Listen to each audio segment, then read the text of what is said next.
I'm at River Oaks Point Drive in South Moorhead, and Marv, I think the picture here pretty much tells the story. This is what this neighborhood has been dealing with actually for the last 2 weeks. The river completely surrounding homes in this neighborhood. And tears apart the people's lives who live there. We need to all work together to fix the situation. It takes a great amount of teamwork to be able to have your town come back from a disaster stronger than ever before, especially when a large area has been affected by the issue.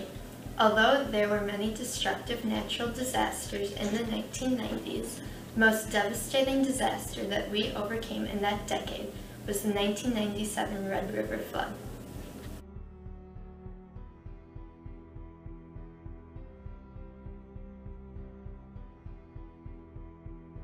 The Red River Flood happened due to multiple different factors. The main reason that all the flooding occurred was because of the extreme precipitation North Dakota, South Dakota, and Minnesota had that year. During the 1996 and 97 winter, the Fargo-Moorhead area experienced 117 inches of snowfall. This set up for the worst flooding ever. The average snowfall in this area was around 50 inches, so this was more than double the average, which was a problem. The whole winter was very cold that year. Suddenly in March, temperature rose above freezing for 27 straight days. The snow melted quickly because of this. The sudden melting was too fast for the river to handle, so it flooded over. This disastrous flood impacted everyone living in the areas. Overall, the Red River Flood caused more than $2 million in damages. Nearly 600 homes were destroyed in the flood, and many more had some damages to them. These people were now left homeless for the time being. Also, 50,000 people were forced to evacuate their homes to stay safe from all the destruction the flood had brought.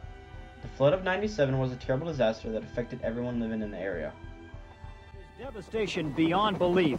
Street after street, house after house, business after business, Grand Forks and East Grand Forks swallowed up by a 54-foot river.